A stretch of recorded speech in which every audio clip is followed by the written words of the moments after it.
ಎಲ್ಲರಿಗೂ ಕತೆ ಹೇಳ್ತೀನಿ, ಸರಿಯಾಗಿ ಕೇಳಿಸ್ಕೋಬೇಕು. ಒಂದೂರಲ್ಲಿ ಒಬ್ಬ ರಾಜ ಇದ್ನಂತೆ. ಆ ರಾಜನ್ಗೆ ಮುದ್ದಾದ 7 ಜನ ಗಂಡ್ಮಕ್ಳಂತೆ. ನಿಮ್ಮಪ್ಪನಿಗೆ ನೋಡು 5 ಜನ ಹೆಣ್ಮಕ್ಳು. ಅಮ್ಮ ಅಮ್ಮ ಅಮ್ಮ ಅಮ್ಮ ಓ ಕೊನೆಗೂ ನಮ್ಮಪ್ಪ ಹುಟ್ಟೇಬಿಟ್ಟ. ಗಂಡ್ಮಗು ಅಂತ ಸಾಯ್ತಿದ್ದಲ್ಲ, ಎತ್ಕೋ. ಗಂಡ್ಮಗುನ? ಅಯ್ಯೋ ನೋಡ್ರಮ್ಮ, ನಿಮ್ಮೆಲ್ರಿಗೂ ತಮ್ಮ ಬಂದ್ಬಿಟ್ಟ. ನೋಡಯ್ಯ, ನಿನ್ನ ವಂಶೋದ್ಧಾರಕ ಹುಟ್ಟಿದಾನೆ, ನಂತರ ಬೆಳ್ಳಿಗಿದಾನೆ. ಲವ್ ಪ್ರತಾಪ, ನಿಜವಾಗ್ಲೂ ನನ್ ಮಗ ಅಂದ್ರೆ ನೀನೇ ಕಣೋ. ಕೊನೆಗೂ ನಿಮ್ಮಪ್ಪನ ನನ್ನ ಕೈಲಿ ಕೊಟ್ಬಿಟ್ಟಿಯಲ್ಲ, ಇವಾಗ ನನಗೆಷ್ಟು ಸಂತೋಷ ಆಗ್ತಿದೆ ಗೊತ್ತಾ? ಸಂತೋಷನಾ? ಇವಕ್ಕೆಲ್ಲ ಪ್ರಿ KG LKG UKG ಓದ್ಸೋ ಅಷ್ಟೊತ್ತಿಗೆ ನಮ್ಮಪ್ಪ ಕೊಟ್ಟಿರೋ 60-40 ಸೈಟ್ನ ನಾನು ಮಾರಬೇಕಾಗುತ್ತೆ. ಇನ್ನು ಹೈಸ್ಕೂಲು ಕಾಲೇಜು ಅಂದ್ರೆ ಮನೆ ಮಠನೂ ಮಾರ್ಬಿಡ್ಬೇಕು. ಮತ್ತೆ ಇವ್ರ ಮದ್ವೆ ಹೆಂಗಮ್ಮ ಮಾಡೋದು? ಅಯ್ಯೋ, ಅದಕ್ಕೇನೋ ಮಾಡಕ್ಕಾಗತ್ತೆ, ಅದು ನಿನ್ನ ಹಣೆ ಬರಹ. ಮೊದ್ಲೇ ಗಂಡ್ಮಗುನ್ ಹೆತ್ತಿದ್ರೆ ಹೀಗಾಗ್ತಿತ್ತ ಹೇಳು? ಅದು ಸರಿ ಬಿಡು, ಕೊನೆಗಾದ್ರೂ ಹುಟ್ಟದಲ್ಲಪ್ಪ ನಮ್ಮಪ್ಪ.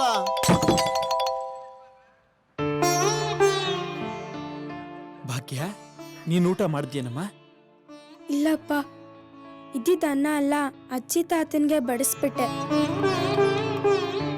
ಮತ್ತೆ ಅಡ್ಗೆ ಮಾಡೋಣ ಅಂದ್ರೆ ಅಕ್ಕಿ ಇಲ್ಲ ಅಪ್ಪ.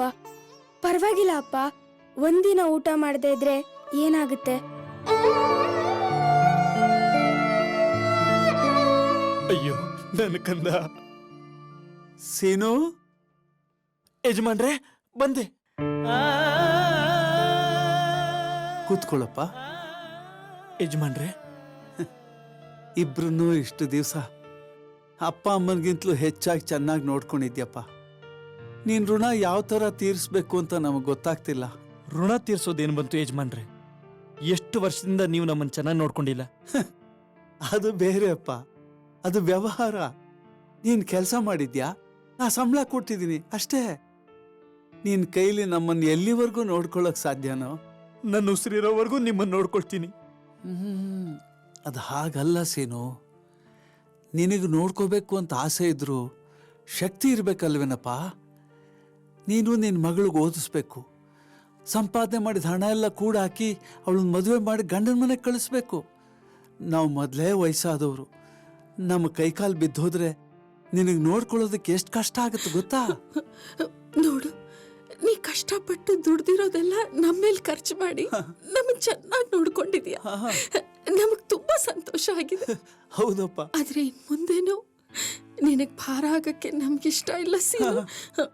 ನೋಡು, ನಾವಿಬ್ರು ಯಾವ್ದಾದ್ರು ವೃದ್ಧಾಶ್ರಮಕ್ಕೆ ಸೇರ್ಕೊಂಡ್ಬಿಡ್ತೀವಿ. ಇಲ್ಲ ಅಮ್ಮವ್ರೆ, ನಾನ್ ನಿಮ್ಮನ್ ಬಿಡಲ್ಲ. ಸೀನು, ನನ್ನ ಮಾತು ಕೇಳೋ. ನಿನಗೆ ಭಾರವಾಗಿರೋದಕ್ಕೆ ನಮ್ಗೆ ಯಾಕೋ ಇಷ್ಟ ಇಲ್ಲಪ್ಪ. ಯಜಮಾನ್ರೇ ಅಂತೀಯ.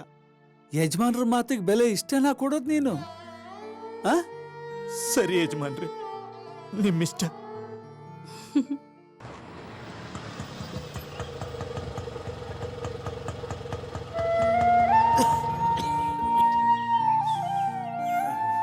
ಬನ್ನಿ ಯಜಮಾನ್ರೆ, ಮೇಡಮ್ ಅನ್ನು ಪರಿಚಯ ಮಾಡಿಸ್ತೀನಿ.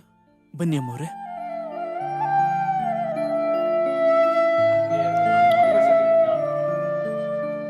ನಮಸ್ಕಾರ ಅಮ್ಮವ್ರೆ. ನಮಸ್ಕಾರ ಸೀನು, ಚೆನ್ನಾಗಿದ್ದೀರಾ? ಚೆನ್ನಾಗಿದ್ದೀನಿ ಅಮ್ಮವ್ರೆ. ಯಾರಿವರು? ಇವರು ನಮ್ಮ ಯಜಮಾನ್ರು. ನಮಸ್ಕಾರ, ಕೂತ್ಕೊಳ್ಳಿ. ಇಲ್ಲಮ್ಮ, ಪರವಾಗಿಲ್ಲ. ಮೊದ್ಲು ಇವ್ರ ಹತ್ರನೇ ಕೆಲಸ ಮಾಡ್ತಿದ್ದೆ ಅಮ್ಮವ್ರೆ. ಚೆನ್ನಾಗಿ ಬಾಳಿ ಬದುಕಿದವರು. ಇವ್ರ ಮಗ ಇರೋ ಬರೋ ಆಸ್ತಿನೆಲ್ಲ ಮಾರಿಸ್ಬಿಟ್ಟು ಅಮೆರಿಕಾ ಕರ್ಕೊಂಡು ಹೋಗ್ತೀನಿ ಅಂತ ನಂಬಿಸಿ ಮೋಸ ಮಾಡಿ ಬೀದಿ ಬಿಕಾರಿ ಮಾಡ್ಬಿಟ್ಟ. ಈಗ ಇವರು ಅನಾಥರಾಗ್ಬಿಟ್ಟಿದ್ದಾರೆ.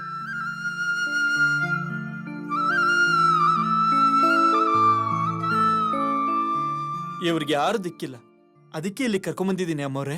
ಒಳ್ಳೆ ಕೆಲಸ ಮಾಡಿದ್ರಿ. ನೋಡಿ, ನಿಮ್ ಮನೇಲಿ ಹೇಗಿರ್ತಿರೋ ಹಾಗೇ ಇಲ್ಲಿರಿ. ಯಾವುದಕ್ಕೂ ಸಂಕೋಚ ಪಟ್ಕೋಬೇಡಿ. ಉಪಕಾರ ಆಯ್ತಮ್ಮ. ಗಿರೀಶ್ ಮೇಡಮ್. ಗಿರೀಶ್, ಹೇಳಿ ಮೇಡಮ್. ಇವ್ರನ್ನ ಕರ್ಕೊಂಡು ಹೋಗಿ ರೂಮ್ ತೋರಿಸಿ. ಸರಿ ಮೇಡಮ್. ಹೋಗಿ. ಒಳ್ಳೇದಮ್ಮ. ನಮಸ್ಕಾರ. ನಮಸ್ಕಾರ ಅಮ್ಮ. ಹೋಗಿ ಬನ್ನಿ ಸೀನು. ಬರ್ತೀನಿ. ಬನ್ನಿ ಬನ್ನಿ. ನೋಡಿ, ಈ ಬೆಡ್ ನಿಮ್ಮದು. ನೀವಿಬ್ರು ಇಲ್ಲಿ ಇರ್ಬೋದು. ನಿಮ್ಗೆ ಏನಾದರೂ ಬೇಕಿದ್ರೆ ನಾನು ಕೇಳಿ, ನಾನು ಏರ್ಪಾಟ್ ಮಾಡ್ತೀನಿ. ಸರಿಯಪ್ಪ. ಆಯ್ತು. ಅಮ್ಮವ್ರೆ, ಸೀನು, ನಮ್ಮನ್ನು ಒಳ್ಳೆ ಜಾಗಕ್ಕೆ ಕರ್ಕೊಂಡು ಬಂದೆಪ್ಪ. ನೀನ್ 100 ವರ್ಷ ಚೆನ್ನಾಗಿರು. ಆಯ್ತು ಯಜಮಾನ್ರೆ, ಹೋಗ್ಬಿಟ್ ಬಾ. ಬರ್ತೀನಿ.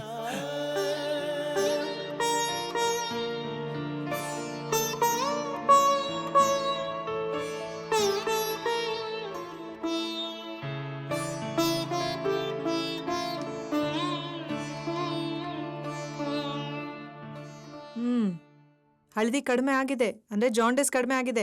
ಇವತ್ತು ಮಜ್ಜಿಗೆನೇ ತಿನ್ಬೇಕು, ಇನ್ನೊಂದು ವಾರ ಆಯ್ತಾ? ಸುಮಾ, ಬಿಸಿಲಲ್ಲಿ ನಿಂತಿದ್ರಾ? ಇಲ್ಲ. ನಾ ಏನ್ ಹೇಳಿದೀನಿ? ದಿನಾ ಬೆಳಗ್ಗೆ 1 ಅವರ್ ಬಿಸಿಲಲ್ಲಿ ನಿಂತ್ಕೋಬೇಕು ಅಂತ ಹೇಳಿಲ್ವಾ? ಹೋಗಿ ಹೋಗಿ. ಗುಡ್. ಅಮ್ಮ, ಮಾತ್ರೆ ನಿಮ್ದು. ಕೊಡಮ್ಮ.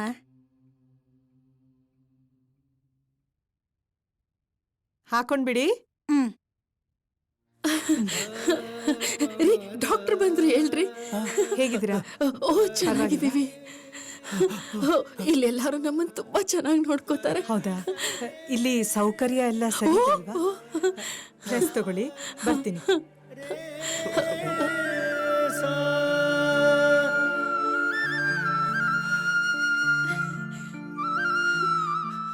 ನಮ್ಮಂಥ ಅನಾಥರನ್ನ ಕಾಪಾಡಕ್ಕಂತಾನೆ ದೇವ್ರಿ ಹೆಣ್ಮಗಳನ್ನ ಸೃಷ್ಟಿ ಮಾಡಿದಾನೆ. ನಾನ್ ನಿನ್ನೆ ಹೇಳಿದ್ದೆಲ್ಲಾರ್ಗು ನೆನ್ಪಿದ್ಯಾ? ಏನ್ ಹೇಳಿದ್ದೆ? ಎಲ್ರೂ ಯಾವಾಗ್ಲೂ ಧೈರ್ಯವಾಗಿರ್ಬೇಕು, ಧೈರ್ಯ ಕಳ್ಕೋಬಾರ್ದು. ಧೈರ್ಯ ಇದ್ರೆ ಏನ್ ಬೇಕಾದ್ರೆ ಎದುರಿಸ್ಬೋದು. ಹಾಗೆ ದೇವ್ರ ಮೇಲೆ ನಂಬಿಕೆ ಇರ್ಬೇಕು ಯಾವಾಗ್ಲೂ. ದೇವ್ರ ನೋಡ್ತಿದಂತಾನೆ ನಾವೇನ್ ಮಾಡ್ತಾ ಇದೀವಿ, ಏನ್ ಆಗ್ತಿದೆ ಅಂತ. ದೇವ್ರ ಮೇಲೆ ನಂಬಿಕೆ ಇದ್ರೆ ಎಲ್ಲ ಒಳ್ಳೇದೇ ಆಗತ್ತೆ, ಖಂಡಿತ. ಅದನ್ ಮರಿಬೇಡಿ ಯಾವತ್ತು. Theresa, hi Revathi. ಏ ರೇವತಿ, ಹೇಗಿದ್ಯಾ? ಎಷ್ಟು ದಿನ ಆಯ್ತು ನಿನ್ ನೋಡಿ. ಏನ್ ಈ ಕಡೆ?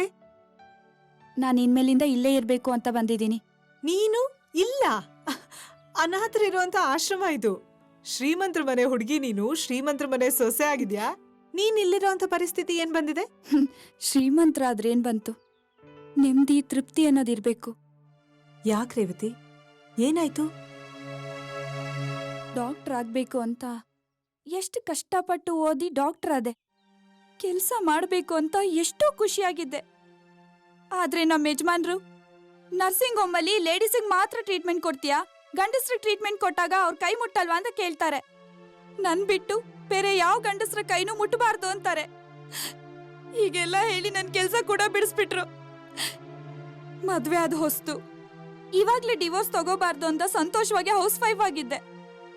ಆದ್ರೆ ಇವಾಗ ನನಗ್ 3 ತಿಂಗಳು. ನಮ್ಮ ಅತ್ತೆ ಮಾವ ಗಂಡ್ಮಗು ಬೇಕು ಅಂತಿದ್ದಾರೆ. ನನ್ ಗಂಡ ಅದಕ್ಕೆ ಸಪೋರ್ಟ್ ಮಾಡ್ತಿದ್ದಾರೆ. ಸ್ಕ್ಯಾನಿಂಗ್ ಬಾ, ಹೆಣ್ಮಗು ಆದ್ರೆ ಅಬೋಷನ್ ಮಾಡಿಸ್ತೀವಿ ಅಂತ ಇದ್ದಾರೆ. ಗಂಡು ಮಗು ಆಗ್ಲಿ ಹೆಣ್ಮಗು ಆಗ್ಲಿ ಅದು ನನ್ ಕೈಯಲ್ಲಿದ್ಯಾ, ನೀನೇ ಹೇಳು. ಅದಕ್ಕೆ ನಂಗ ಮನೆ ಬೇಡ, ಗಂಡ ಬೇಡ, ಶ್ರೀಮಂತಿಗೆ ಬೇಡ. ತವ್ರ ಮನೆಗ್ ಕೂಡ ಹೋಗ್ದೆ ನಾನು ಇಲ್ಲಿಗೆ ಬಂದಿದ್ದೀನಿ. ಪ್ಲೀಸ್ ತೆರೇಸಾ, ನನ್ನ ಇಲ್ಲೇ ಉಳಿಸ್ಕೊ ಪ್ಲೀಸ್. ರೇವತಿ, ತೆರೇಸಾ, ನೀನು ಇಷ್ಟೆಲ್ಲ ಓದಿ ದೊಡ್ಡ ಡಾಕ್ಟರ್ ಆಗಿದ್ಯಾ? ಹಿಂಗ್ ಹೆದರ್ಕೊಂಡು ಓಡ್ಬಾರದ? ಜೀವನದಲ್ಲಿ ಎಲ್ಲದನ್ನೂ ಎದುರಿಸ್ಬೇಕು. ಇಲ್ಲ ತೆರೇಸಾ, ನಾನು ಆ ಶಕ್ತಿ ಕಳ್ಕೊಂಡ್ಬಿಟ್ಟಿದ್ದೀನಿ. ನಾನ್ ಸ್ಕ್ಯಾನಿಂಗ್ ಮಾಡಿಸ್ಕೊಳಕ್ ಹೋಗಲ್ಲ. ಅದ್ ಹೆಣ್ಮಗು ಆದ್ರೆ ನಾನ್ ಖಂಡಿತ ಅಬೋಷನ್ ಮಾಡಿಸ್ಕೊಳಲ್ಲ. ಓಕೆ, ಪ್ಲೀಸ್ ನನ್ನ ಇಲ್ಲೇ ಉಳಿಸ್ಕೊ ಪ್ಲೀಸ್. ರಿಲ್ಯಾಕ್ಸ್ ಆಗು. ನಾನು ಅವ್ರ ಕರ್ಸಿ ಮಾತಾಡ್ತೀನಿ, ಓಕೆನಾ?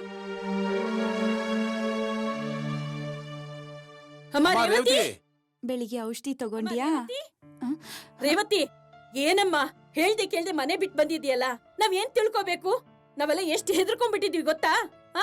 ಏನಮ್ಮ, ಅವಳು ಯಾಕೆ ಹೇಳ್ದೆ ಕೇಳ್ದೆ ಮನೆ ಬಿಟ್ಟು ಬಂದಿದ್ದಾಳೆ ಅಂತ ನಿಮಗೆ ಗೊತ್ತಿಲ್ವಾ? ಅಂತದ್ ಏನಾಯ್ತು ಅಂತ ಮನೆ ಬಿಟ್ಟು ಬರ್ಬೇಕು? ಮನೆ ಬಿಟ್ಟು ಬರೋ ಅಂತದ್ ಏನಾಯ್ತಮ್ಮ ನಿನ್ಗೆ? ಕಾರಣ ಇದೆ ವಿವೇಕ್. ನೀವೊಬ್ಬ educated person. ಆಸೆಯಿಂದ ಇಷ್ಟಪಟ್ಟು ರೇವತಿನ ಮದ್ವೆ ಆದ್ರಿ. ಅವಳು ಡಾಕ್ಟರ್ ಆಗೋಕೆ ಎಷ್ಟು ಕಷ್ಟಪಟ್ಟಿದ್ದಾಳೆ ಗೊತ್ತಾ? ಅದು ಅಲ್ಲದೆ ಡಾಕ್ಟರ್ ಅಂದ್ರೆ ಏನ್ ಅನ್ಕೊಂಡ್ಬಿಟ್ಟಿದ್ದೀರಾ ನೀವು? ಬರೀ ಕಣ್ಣು ಮೂಗು ಬಾಯಿ ಅಷ್ಟೇ ಅಲ್ಲ, ಮನುಷ್ಯನ ಇಡೀ ದೇಹದ ಎಲ್ಲ ಅಂಗಾಂಗಗಳ ಆರೋಗ್ಯ ನೋಡ್ಕೊಂಡು ಚಿಕಿತ್ಸೆ ಕೊಡ್ತಾ ಹೋಗ್ತಿರೋ ಪ್ರಾಣನ ಉಳಿಸೋಂಥ ಪ್ರೊಫೆಷನ್ ಡಾಕ್ಟರ್ ಮಾಡೋ ಕೆಲಸ. ಅಂಥ ಕೆಲ್ಸನ ಹೋಗಿ ಕೆಟ್ಟ ದೃಷ್ಟಿನಲ್ಲಿ ನೋಡಿ ಬೇರೆ ಗಂಡಸರ್ ಕೈ ಹಿಡ್ಕೋಬಾರ್ದು ಹಾಗೆ ಹೀಗೆ ಅಂತ ಮಾತಾಡಿದಿರಂತಲ್ಲ, ಅದು ತಪ್ಪಲ್ವಾ?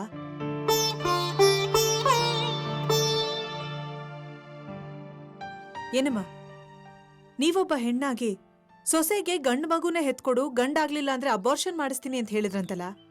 ನೀವೊಬ್ಬ ಹೆಣ್ಣು, ನೀವು ಹುಟ್ಟೋಕ್ ಮುಂಚೆ ಹೆಣ್ಮಗು ಬೇಡ ಅಂತ ನಿಮ್ ತಂದೆ ತಾಯಿ ನಿಮ್ಮನ್ನ ಸಾಯಿಸಿದಿದ್ರೆ ಒಂದ್ಸರಿ ಹಾಗೆ ಯೋಚನೆ ಮಾಡ್ಬಾರ್ದ? ನಿಮ್ ಯಜಮಾನ್ರು ನಿಮ್ ಮಗ ವಿರೋಧ ಮಾಡಿದ್ರು ಒಬ್ಬ ಹೆಣ್ಣಾಗಿ ನೀವು ನಿಮ್ಮ ಸೊಸೆಗೆ ಸಪೋರ್ಟ್ ಮಾಡ್ಬೇಕು. ಯಜಮಾನ್ರೆ, ನೀವು ಮನೆಗೆ ಹಿರಿಯರು. ನಿಮ್ ಮನೆಯಲ್ಲಿ ಎಲ್ಲ ಸಂತೋಷವಾಗಿದ್ದಾರಾ, ಏನಾದ್ರು ತೊಂದರೆಗಳಾಗ್ತಿದೆ ಅಂತ ನೋಡ್ಕೊಳ್ಳೋ ಜವಾಬ್ದಾರಿ ನಿಮ್ದು. ಮನೆಗೆ ಕರ್ಕೊಂಬಂದಿರೋ ಸೊಸೆ ನಿಮ್ ಮಗಳ ಸಮಾನ ಅಲ್ವಾ? ನಿಮ್ ಮಗಳಿಗೆ ಅವ್ರ ಅತ್ತೆ ಮಾವ ಹಿಂಸೆ ಮಾಡಿ ನೋವು ಕೊಟ್ಟಿದ್ರೆ ನಿಮಗೆ ಎಷ್ಟು ಕಷ್ಟ ಆಗಿರೋದು, ಅದನ್ನ ಒಂದ್ಸರಿ ಯೋಚನೆ ಮಾಡಿದೀರಾ? ನೀವು 3 ಜನ ಹಿಂಸೆ ಮಾಡಿದಕ್ಕೆ ಅದನ್ನ ತಡ್ಕೊಳಕ್ಕಾಗ್ದೆ ಅವಳು ಓಡ್ ಬಂದು ನನ್ನ ಹತ್ರ ಸಹಾಯ ಕೇಳ್ತಿದ್ದಾಳೆ. ಈಗಿನ ಕಾಲದಲ್ಲಿ ಹೆಣ್ಮಗು ಆದ್ರೇನು ಗಂಡ್ಮಗು ಆದ್ರೇನು ಎಲ್ಲ ಒಂದೇ. ಪ್ರೀತಿಯಿಂದ ನಾವು ನೋಡ್ಕೋಬೇಕು ಅಷ್ಟೆ. ನೀವು 3 ಜನ ಹೆಣ್ಣು ಭ್ರೂಣ ಆಗಿದ್ರೆ ಅದನ್ನ ಅಬಾರ್ಷನ್ ಮಾಡಿಸ್ಕೋ ಅಂತ ಅವಳಿಗೆ ಒತ್ತಾಯ ಮಾಡಿದ ವಿಷಯ ಅವಳೇನಾದ್ರೂ ಪೊಲೀಸಿಗೆ ಹೇಳಿದ್ರೆ ಎಲ್ರೂ ಜೈಲಲ್ಲಿರ್ತೀರ. ಆದ್ರೆ ಅವಳು ಹಾಗೆ ಮಾಡ್ಲಿಲ್ಲ. ಯಾಕೆ ಅಂತ ಗೊತ್ತಾ? ನಿಮ್ಮೇಲಿರೋ ಪ್ರೀತಿಗೋಸ್ಕರ, ನಿಮ್ಮೇಲಿರೋ ಗೌರವಕ್ಕೋಸ್ಕರ. ಆ ಪ್ರೀತಿ ಗೌರವನಾದ್ರೂ ಅರ್ಥ ಮಾಡ್ಕೊಳ್ಳಿ. ಬೇಡ ತೆರೇಸಾ, ಮನುಷ್ಯತ್ವ ಇರೋರ್ಗಾದ್ರೆ ಹೇಳ್ಬೋದು, ಆದ್ರೆ ಇವ್ರಿಗೆ ಮನುಷ್ಯತ್ವನೇ ಇಲ್ಲ. ಪ್ಲೀಸ್ ನನ್ನ ಇಲ್ಲೇ ಇರಿಸ್ಕೋ please Teresa. I am really sorry Revathi. ನಾನೊಂಥರ ಹುಚ್ಚ. ನನ್ನ ಹೆಂಡತಿ ಬೇರೆ ಗಂಡಸರ ಕೈ ಹಿಡ್ಕೊಂಡ್ರೆ ನಾನು ಏನೇನೋ ಕೆಟ್ಟ ಕಲ್ಪನೆ ಮಾಡ್ಕೊಳ್ಳೋ ಮೂರ್ಖ ನಾನು. ಒಬ್ಬ ಡಾಕ್ಟರ್ ಕೊಡ್ಬೇಕಾದ ಗೌರವ ಕೊಡ್ಲಿಲ್ಲ. ದಯವಿಟ್ಟು ನನ್ನ ಕ್ಷಮಿಸ್ಬಿಡು. ರೇವತಿ, ನಿನಗ್ ಗಂಡ್ಮಗು ಆದ್ರೆ ನಮ್ಮ ವಂಶ ಉದ್ಧಾರ ಆಗುತ್ತೆ ಅನ್ನೋ ಒಂದೇ ಒಂದು ಆಸೆ ಅಮ್ಮ. ನಿನ್ ಮನಸ್ಸು ನೋಯಿಸ್ಬೇಕು ಅನ್ನೋ ಉದ್ದೇಶ ಖಂಡಿತ ನನ್ಗಿಲ್ಲಮ್ಮ. ನಾನು ಒಂದು ಹೆಣ್ಣಾಗಿ ನಿನ್ನ ಅರ್ಥ ಮಾಡ್ಕೊಂಡಿಲ್ವಲ್ಲ ಅಂತ ನನ್ಮೇಲೆ ನನಗೆ ನಾಚಿಕೆ ಆಗ್ತಾ ಇದೆ. ಕ್ಷಮ್ಸಮ್ಮ, ಇನ್ಯಾವತ್ತೂ ಈ ರೀತಿ ನಡ್ಕೊಳಲ್ಲ. ದಯವಿಟ್ಟು ಮನೆಗೆ ಬಾ ಅಮ್ಮ. ಮನೆಗೆ ಯಜಮಾನ ಆಗಿದ್ರೆ ಸಾಲದು, ದುಡ್ಡಿದ್ರೆ ಸಾಲದು. ಮನೇಲಿ ಯಾರ್ಯಾರು ಕಷ್ಟ ಆಗ್ತಾ ಇದೆ, ಏನೇನು ತೊಂದರೆ ಆಗ್ತಾ ಇದೆ ಅಂತ ತಿಳ್ಕೊಳ್ದೇ ಇರೋ ಮನುಷ್ಯ ಯಜಮಾನನೇ ಅಲ್ಲ. ಇನ್ಮೇಲೆ ನನ್ನ ಹೆಂಡತಿ ಬಗ್ಗೆ, ನನ್ನ ಮಗನ ಬಗ್ಗೆ, ನನ್ನ ಸೊಸೆ ಬಗ್ಗೆ ನಾನು ಗಮನಿಸ್ತೀನಿ. ನಮ್ಮ ಸಂಸಾರ ಚೆನ್ನಾಗಿರೋ ಹಾಗೆ ನಾನು ನೋಡ್ಕೋತೀನಿ. ಅಮ್ಮ ರೇವತಿ, ದಯವಿಟ್ಟು ಮನೆಗೆ ಬಂದ್ಬಿಡಮ್ಮ. ಇನ್ಮೇಲೆ ನಿನಗೆ ಯಾವ ತೊಂದರೆ ಬರದೇ ಇರೋ ಹಾಗೆ ನಾನು ನೋಡ್ಕೋತೀನಿ. ನನ್ನ ಮಗಳ ಥರ ನೀನು ನೋಡ್ಕೋತೀನಮ್ಮ. ಅಮ್ಮ ತೆರೇಸಾ, ಬುದ್ಧಿ ಇಲ್ಲದೇದವರಿಗೆ ಬುದ್ಧಿ ಹೇಳಿದೆ. ಇಷ್ಟು ವಯಸ್ಸಾದರೂ ನನಗೆ ಜ್ಞಾನ ಇರಲಿಲ್ಲ. ನಿನ್ನ ಮಾತಿನಿಂದ ನನಗೆ ಜ್ಞಾನೋದಯವಾಯಿತು. ದಯವಿಟ್ಟು ರೇವತಿನ ನಮ್ಮ ಜೊತೆ ಕಳಿಸ್ಕೊಡಮ್ಮ. ಅವಳು ಸಂತೋಷವಾಗಿ ನೆಮ್ಮದಿಯಾಗಿರೋ ಥರ ನೋಡ್ಕೋತೀವಿ. ರೇವತಿ, ಅವ್ರ ಮಾತು ಕೇಳ್ದೆ ಅಲ್ವಾ? ಹೋಗಿ ಸಂತೋಷವಾಗಿ ನಿಮ್ಮವ್ರ ಜೊತೆ ಇರು. ವಿವೇಕ್, ಬನ್ನಿ.